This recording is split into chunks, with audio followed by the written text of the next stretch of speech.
ये बेटा कल हमने चैप्टर 17 की कुछ जो शुरू वाले जो भी टॉपिक्स थे, या आप कह लें कि शुरू के अंदर जो डेफिनेशंस या कुछ टर्म्स इस्तेमाल होते हैं उनके बारे में डिस्कस किया था। और आखिर में हमने एक बात डिस्कस की थी कि जो डिस्प्लेसमेंट होता है किसी भी बॉडी का, वो डिपेंड करता है रेफरेंस पॉइंट पे, और वो डिपेंड करता है फ्रेम ऑफ रेफरेंस पे। आज हम उसी सेम कॉन्सेप्ट को आगे बढ़ाते हैं, और आपके बुक के अंदर जो पहला टॉपिक है उस टॉपिक के हिसाब से इसी सेम कॉन्सेप्ट को हम वापस डिस्कस करते हैं कि डिस्प्लेसमेंट जो होता है वो किस तरह से डिफरेंट नज़र आता है डिफरेंट फ्रेम्स ऑफ रेफरेंस में। और आज ये भी हम देखेंगे कि जो किसी बॉडी की वेलोसिटी होती है वो भी किस तरह से डिफरेंट नज़र आती है डिफरेंट फ्रेम्स ऑफ रेफरेंस में। तो उसके बारे में आज डिस्कस करते हैं बेटा। देखें, आज हम बेटा एक ऐसे एग्जांपल का मकसद क्या होता है बेटा। तो वही चैप्टर है बेटा सेम, जिसकी हमारे बुक के अंदर कहा गया फ्रेम्स ऑफ रेफरेंस। अब इसके अंदर सबसे पहली बात जो आपको ध्यान में रखनी है वो ये रखनी है बेटा कि अकॉर्डिंग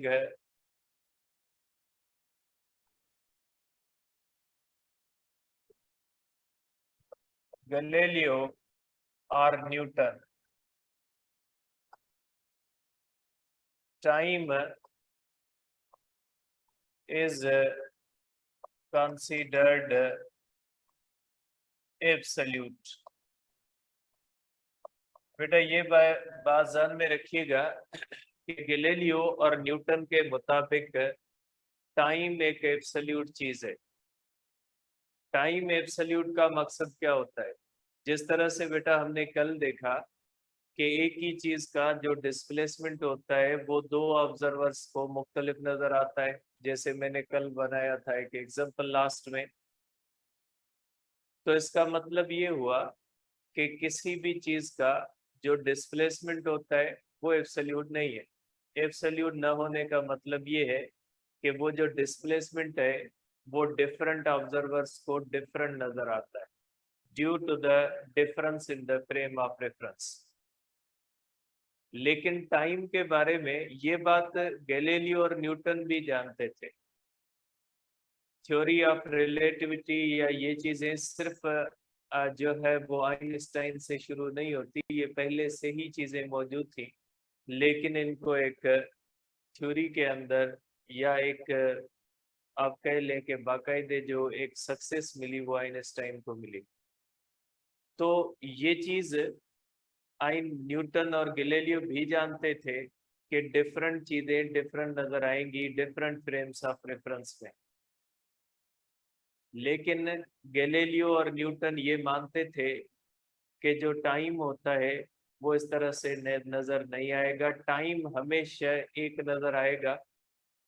आप टाइम को जब मेयर करोगे तो मेयरमेंट ऑफ टाइम इस चीज पे डिपेंड नहीं करेगी कि उसको किस फ्रेम ऑफ रेफरेंस में मेयर किया गया है। तो आप गैलीलियो और न्यूटन के कॉन्सेप्ट के मुताबिक ये मानेंगे कि टाइम एक एब्सोल्यूट चीज है, उसको आप किसी भी फ्रेम ऑफ रेफरेंस के अंदर मेयर करें वो हमेशा एक जैसा रहता है। टाइम की मेयरमेंट में फ्रेम ऑफ रेफरेंस का कोई भी फर्क नहीं पड़ता। ठीक है, ये बात फिलहाल ध्यान में रखिएगा।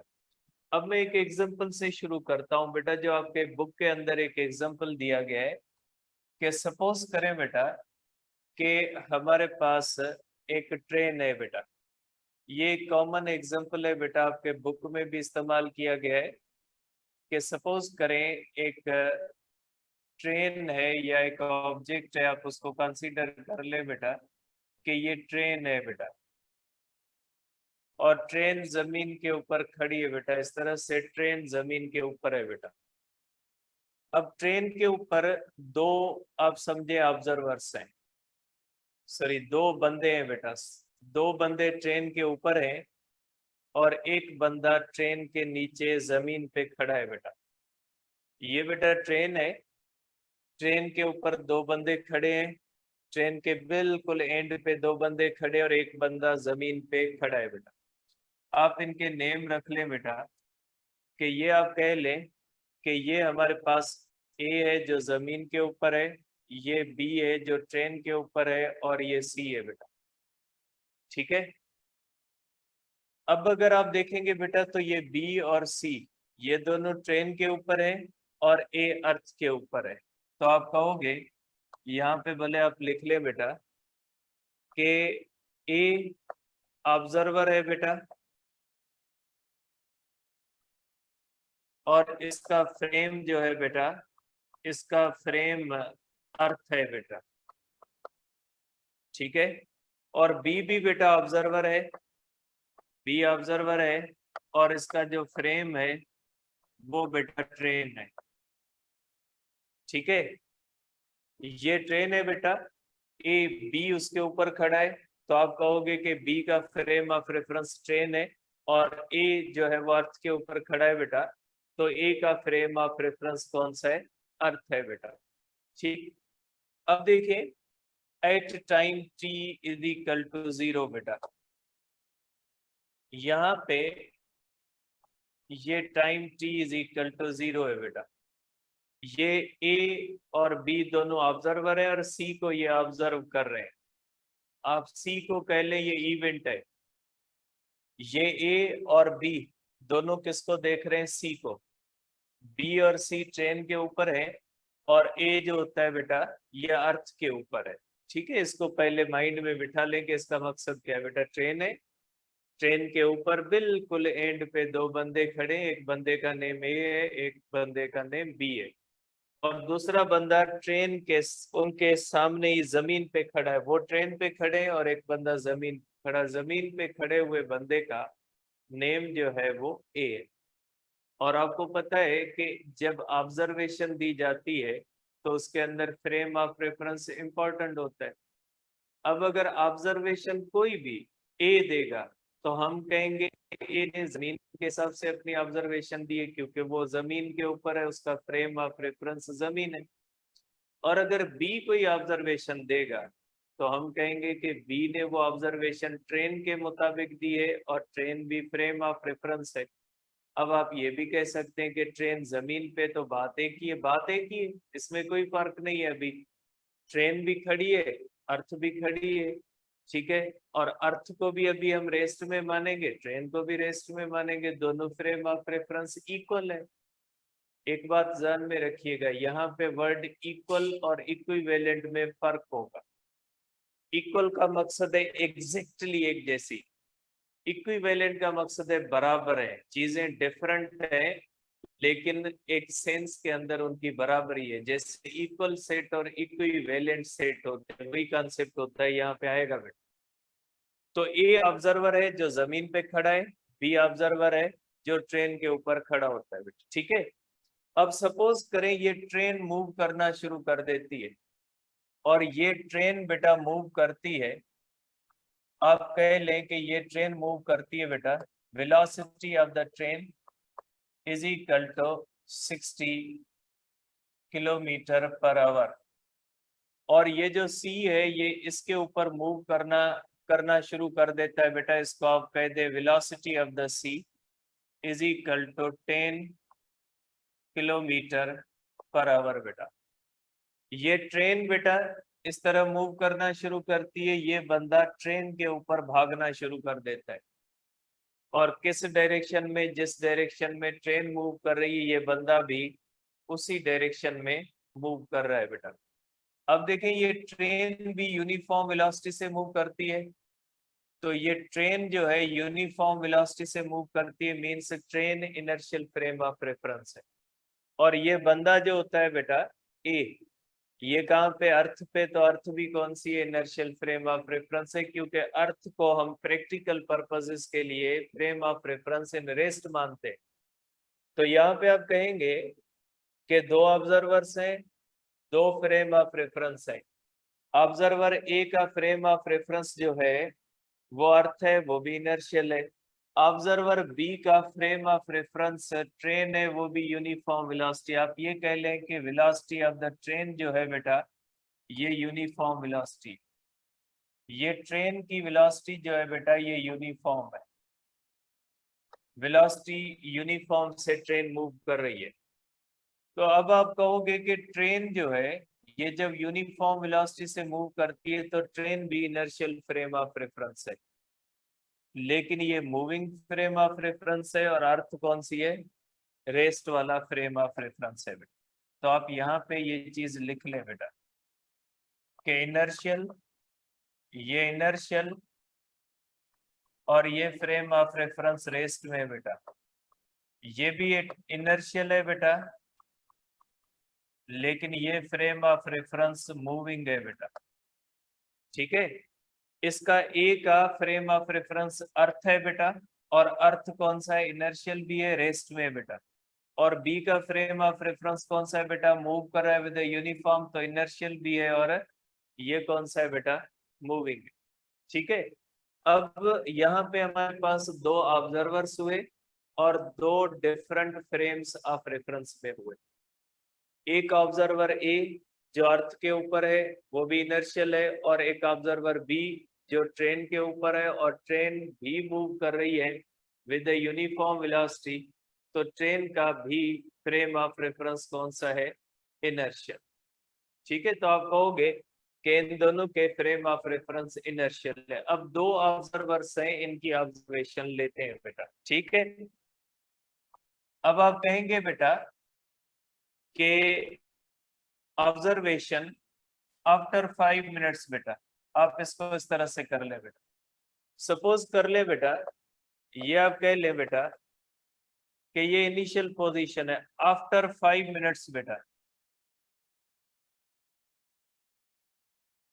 देखिए बेटा, मैं ऑब्जर्वेशन लिखता हूं आफ्टर 5 मिनट्स बेटा।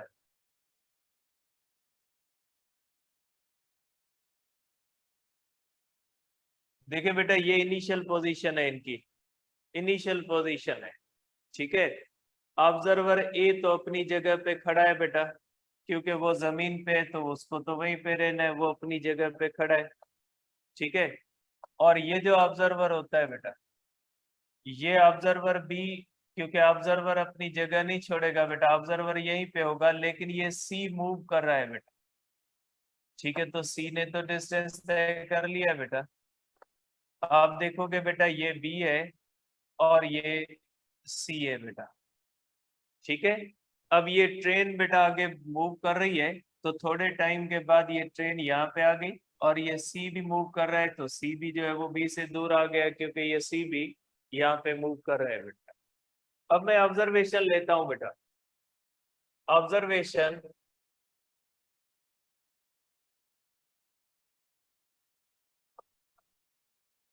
ऑब्जर्वेशन आफ्टर 5 मिनट्स बेटा। 5 मिनट्स के बाद हम ऑब्जर्वेशन लेते हैं कि 5 मिनट के बाद ऑब्जर्वेशन कौन सी है बेटा। ठीक है, अब 5 मिनट के बाद बेटा हम ऑब्जर्वेशन लेते हैं बेटा। पहला ऑब्जर्वेशन लेते हैं, ऑब्जर्वेशन ऑफ बी बेटा। बी ने क्या ऑब्जर्व किया बेटा, ये ऑब्जर्वेशन ऑफ बी हम लेते हैं। अगर बी से हम देखेंगे तो हम ये कहेंगे कि बी के मुताबिक सी ने कितना डिस्टेंस तय किया बेटा, तो बी के हिसाब से इसने तय किया ये बेटा, ये बेटा। ठीक है, ये आप कह सकते हैं बेटा कि ये जो डिस्टेंस है, ये distance of the C with respect to the B है बेटा, कि बी के हिसाब से सी ने इतना डिस्टेंस तय किया बेटा। ठीक है, ये आप कह सकते हैं कि बी के हिसाब से सी ने इतना डिस्टेंस तय किया। अब आप इसको लिख सकते हैं बेटा कि डिस्टेंस कवर्ड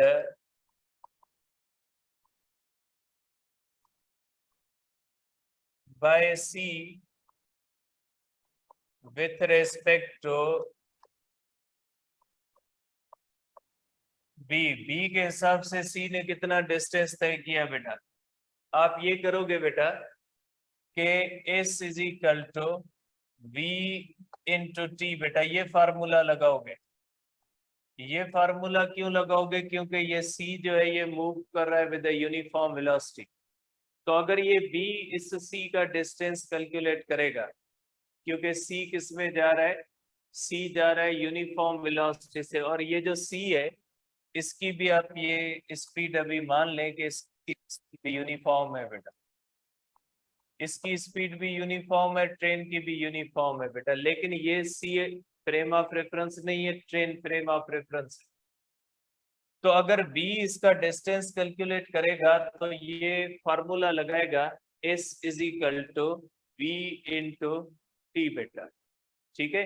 अब अगर इसका आप कैलकुलेट कर ले बेटा तो ये हो जाएगा हमारे पास बेटा इस तरह से, distance of C with respect to the B is equal to velocity of the B into time बेटा। इस तरह से आप इसको कर सकते हैं बेटा। तो ये होगा velocity of the B बेटा 10 किलोमीटर बेटा, आप इसको किलोमीटर कर दें बेटा, 10 किलोमीटर पर आवर बेटा। हम टाइम किस में ले रहे हैं? मिनट्स में बेटा। तो ये आप कर लोगे 60 मिनट्स बेटा, इनटू आप करोगे बेटा 5 मिनट्स बेटा। इस तरह से बेटा आप कर सकते हैं 1 2 बेटा, ठीक है। तो distance of the C with respect to the B बेटा कितना हो जाएगा? 6/12 बेटा। इस तरह से होगा बेटा, क्योंकि इसकी स्पीड जो होती है बेटा 10 है, तो ये हो जाएगा हमारे पास बेटा 1/2 इक्वल टू आप कर सकते हैं बेटा कि ये 0.5 किलोमीटर बेटा, ठीक है। सही है बेटा। इससे वेलोसिटी कितनी है बेटा? 10 किलोमीटर पर आवर है बेटा, 60 मिनट्स है, और टाइम कितना है बेटा?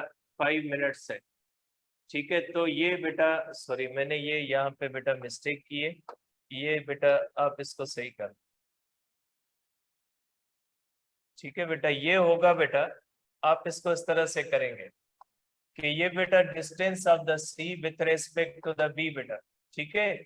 ये हो जाएगा बेटा हमारे पास 10/12 बेटा, 10 होगा बेटा 5/6 बेटा, ठीक है। तो 5/6 हो जाएगा बेटा इस तरह से। ये आप इसको कर सकते हैं बेटा 0 पॉइंट कितना हो जाएगा बेटा? 0.86 होगा। ये हो जाएगा बेटा 50,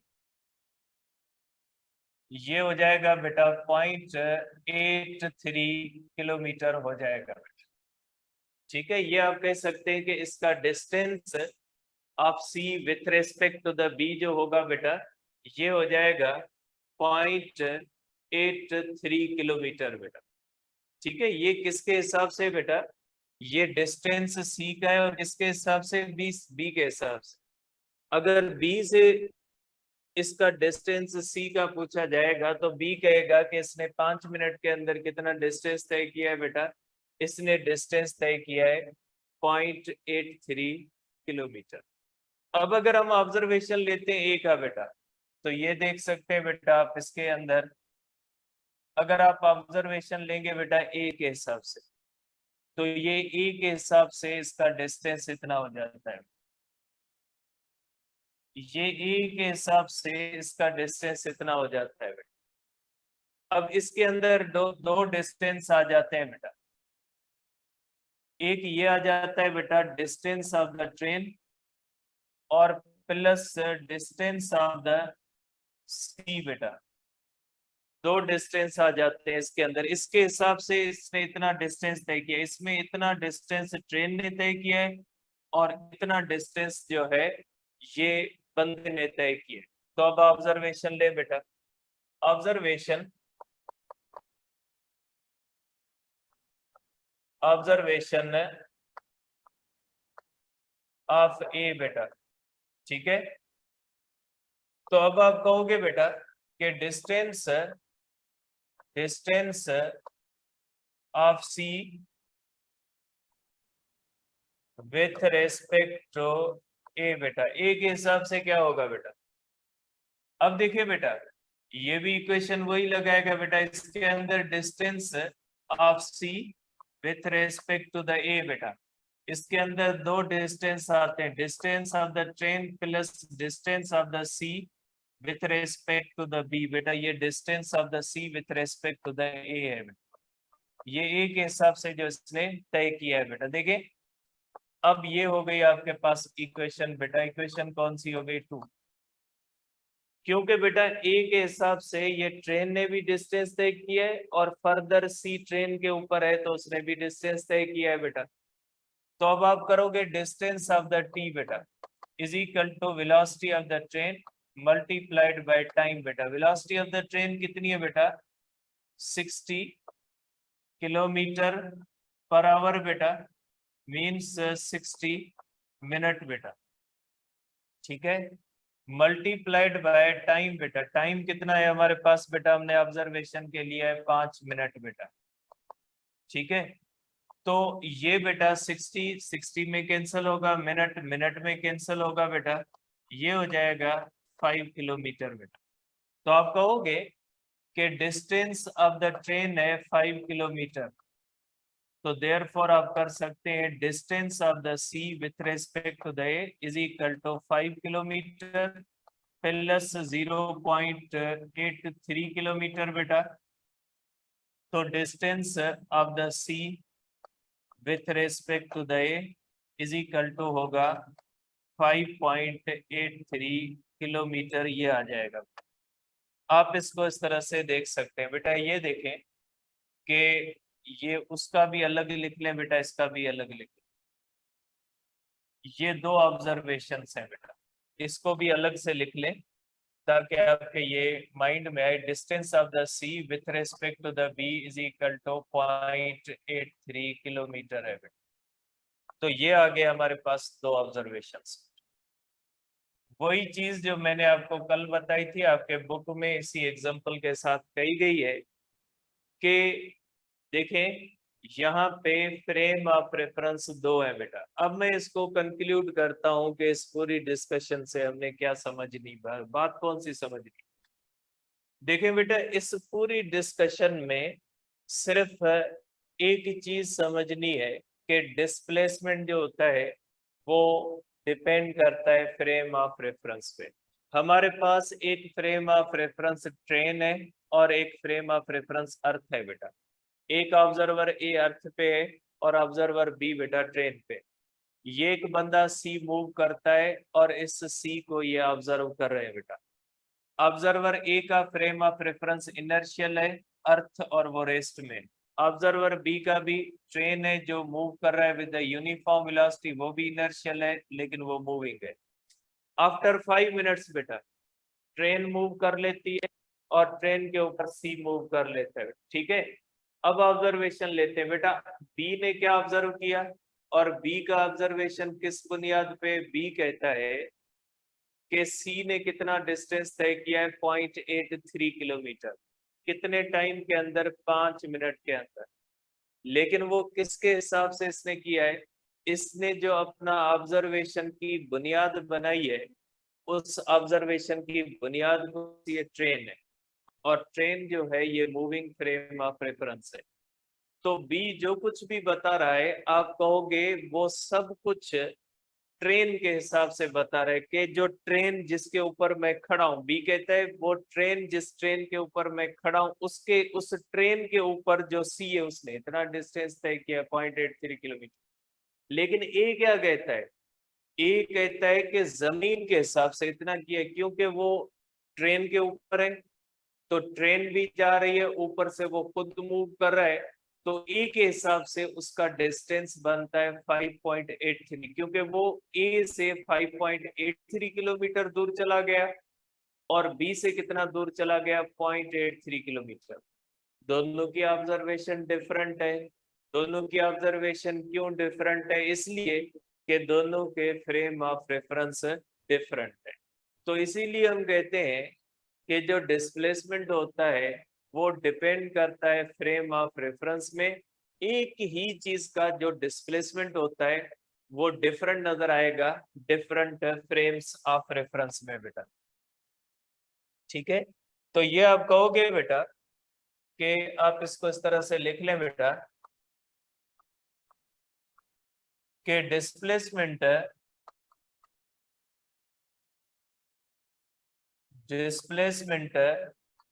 of object depends upon frame of reference. बेटा जो डिस्प्लेसमेंट होता है वो किस पे डिपेंड करता है बेटा, फ्रेम ऑफ रेफरेंस पे डिपेंड करता है बेटा। ठीक है, ये हमने देखा बेटा कि यहाँ पे एक ही सी था, उसका डिस्प्लेसमेंट डिफरेंट नजर आया बेटा। अब आ जाते हैं इसके ऊपर बेटा। देखिए बेटा, अब अगर ऑब्जर्वेशन हम लें बेटा, ऑब्जर्वेशन आफ्टर 1 आवर बेटा, ऑब्जर्वेशन ऑफ वेलोसिटी बेटा। अगर वेलोसिटी को ऑब्जर्व करें बेटा, ये तो हमने जो भी डिस्कस किया था, ये किसका किया था बेटा, ये हमने डिस्कस किया था इसका बेटा, ये डिस्प्लेसमेंट का। अगर वेलोसिटी की ऑब्जर्वेशन करें बेटा, तो हम ऑब्जर्वेशन करते हैं बेटा आफ्टर 1 आवर। ऑब्जर्वेशन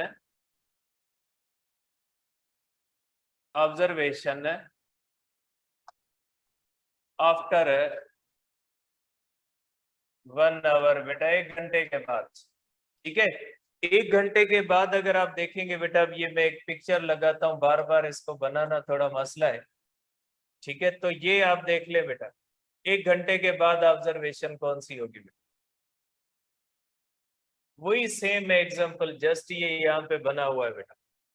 ठीक है, अब यहाँ पे आप देख ले बेटा कि ये आप कह ले बेटा कि ये ए है और ये हमारे पास बी है बेटा और ये सी है बेटा। और टाइम हमने कौन सा लिया है बेटा, टाइम हमने लिया है 1 आवर। अब अगर आप इस पे करोगे बेटा, तो आफ्टर 1 आवर क्या होगा बेटा, ये बी है और ये बेटा सी है।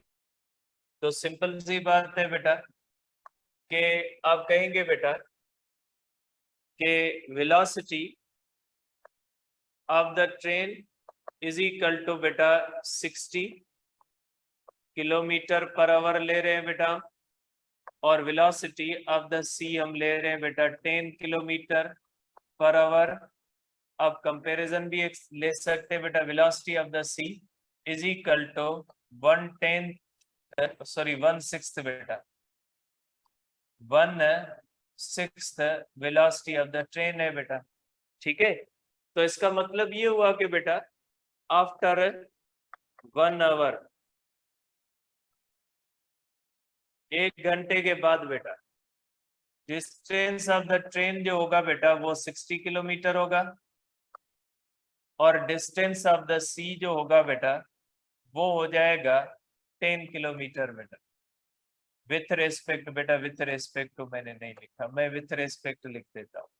ये सिंपल चीज है, अब आप भी समझ रहे होंगे कि distance of the train with respect to the A, क्योंकि ट्रेन किसके हिसाब से मूव कर रही है, ए के हिसाब से। बी के हिसाब से तो मूव ही नहीं कर रही बेटा, 60 किलोमीटर। और डिस्टेंस ऑफ द सी बेटा with respect to the B बेटा, ये हो जाएगा 10 किलोमीटर बेटा। और distance of the C with respect to the A, distance of the train with respect to the A plus distance of the C with respect to the B is equal to 60 kilometre plus 10 kilometre is equal to 70 kilometre है। ठीक है, वही same है बेटा, क्योंकि 1 घंटे के बाद ये distance of the C with respect to the B 10 kilometre होगा बेटा। और ये हो जाएगा इस तरह से बेटा, ये हो जाएगा इस तरह से बेटा, यहां तक ये हो जाएगा distance of the train with respect to the A, और ये होगा बेटा 60 किलोमीटर। और ये हो जाएगा बेटा यहाँ पे distance of the C with respect to the B 10 kilometre हो जाएगा। ठीक है, ऑब्जर्वेशन बेटा उसी इक्वेशंस की बुनियाद पे 1 घंटे के बाद ऑब्जर्वेशन क्या होगा। 1 घंटे के बाद ऑब्जर्वेशन ये होगा कि ट्रेन की स्पीड 60 किलोमीटर पर आवर है, तो ट्रेन 60 किलोमीटर दूर चली जाएगी। और सी की स्पीड कितनी है बेटा, 10 किलोमीटर पर आवर है, तो वो 10 किलोमीटर दूर चले। ये ऑब्जर्वेशन है बेटा, आप कह सकते हैं कि ये ऑब्जर्वेशन है आफ्टर 1 आवर। अब अगर आप स्पीड निकालें बेटा, तो आप स्पीड के लिए भी वही फार्मूला इस्तेमाल कर सकते हैं बेटा, velocity of the B with respect to the C बेटा, ये होगा 10 kilometre, velocity is equal to S upon T बेटा, ये 1 आवर, तो ये 10 किलोमीटर पर आवर है बेटा। ठीक है, और velocity of the B with respect to the sorry बेटा वेलोसिटी ऑफ द सी, इसको लिखना याद करना इतना मुश्किल होता है बेटा कि ये velocity of the C with respect to the B, velocity of the C with respect to the A बेटा, ये हो जाएगा 70 kilometre upon 1 is equal to 70 kilometre per hour. दोनों के लिए जो फार्मूला इस्तेमाल हुआ बेटा v is equal to S upon T हुआ, दोनों के लिए फार्मूला सेम हुआ। तो ये बेटा चीज आपको बताती है कि अगर डिस्प्लेसमेंट डिफरेंट नजर आएगा तो बेटा वेलोसिटी और स्पीड भी डिफरेंट नजर आएगी। तो आप कहोगे बेटा कि स्पीड ऑफ बॉडी, स्पीड कह लें और वेलोसिटी भी कह लें बेटा, velocity of body appears different in different inertial frames of reference बेटा। स्पीड और वेलोसिटी भी आपको डिफरेंट नजर आएंगे, लेकिन इन दोनों में जो आप देख सकते हैं जो कॉमन बात है बेटा कि मैंने फार्मूला सेम लगाया है। ये रिजल्ट्स हम दो डिफरेंट फ्रेम्स की ले रहे हैं, एक हम रिजल्ट ए की ले रहे हैं जो अर्थ के हिसाब से ले रहे हैं, और जो दूसरी रिजल्ट हम ले रहे हैं बी की वो हम ट्रेन के हिसाब से ले रहे हैं। दोनों फ्रेम्स डिफरेंट है, एक फ्रेम अर्थ है और दूसरा ट्रेन है। Train moving frame of reference है और अर्थ वाला रेस्ट का फ्रेम ऑफ रेफरेंस। दोनों में डिफरेंट डिस्प्लेसमेंट नजर आया और डिफरेंट स्पीड नजर आई बेटा। ठीक है, आप इसको कह सकते हैं, इसका कंक्लूजन आप लिख सकते हैं दोनों ऑब्जर्वेशंस का बेटा। इसका कंक्लूजन क्या लिखेंगे बेटा, इसका कंक्लूजन सेम लिखेंगे जो एक बात तो मैं लिख के आया हूं बेटा। पहला कंक्लूजन ये है कि डिस्प्लेसमेंट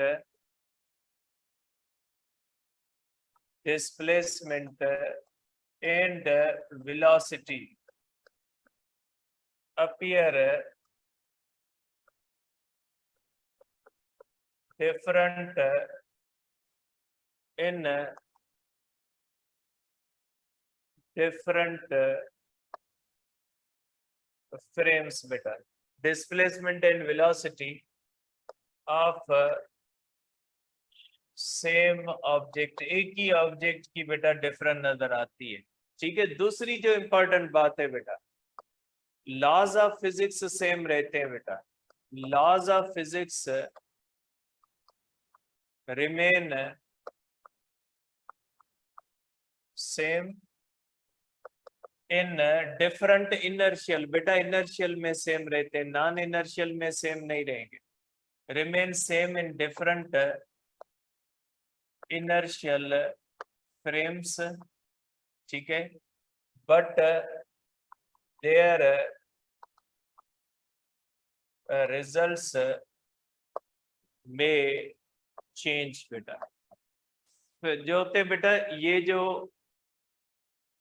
फिजिक्स के फार्मूले होते हैं बेटा, देखें ये बेटा सी की वेलोसिटी है बी के हिसाब से, ये सी की वेलोसिटी ए के हिसाब से, दोनों में मैंने फार्मूला कौन सा इस्तेमाल किया है, एस अपॉन टी। दोनों के लिए फार्मूला सेम है बेटा, लेकिन एक के लिए रिजल्ट एक है और दूसरे के लिए रिजल्ट दूसरी है बेटा। यहाँ पे भी देख ले बेटा, यहाँ पे भी देख ले बेटा, मैंने इसके लिए भी S is equal to V T इस्तेमाल किया है, मैंने इसके लिए भी S is equal to V T इस्तेमाल किया। मैंने फार्मूले में फर्क नहीं किया है, फार्मूला दोनों के लिए, अगर ए फार्मूला यूज करेगा तो वही करेगा, बी फार्मूला वही यूज कर रहा है, तो फिजिक्स का लॉ सेम है, लेकिन उसकी रिजल्ट्स जो होती है वो चेंज होती है।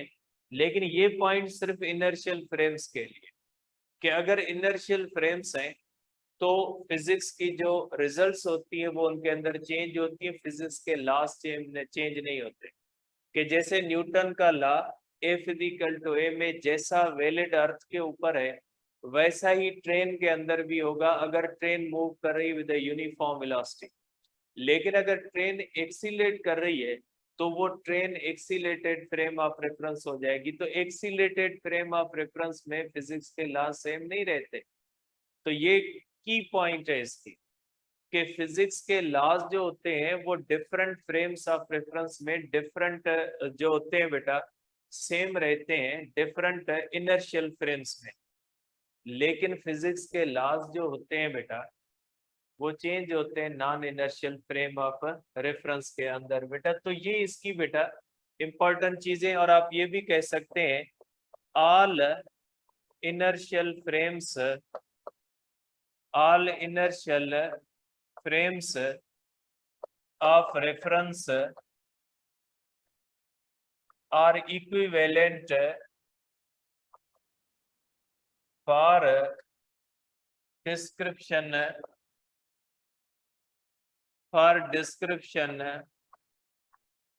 of physical phenomena बेटा।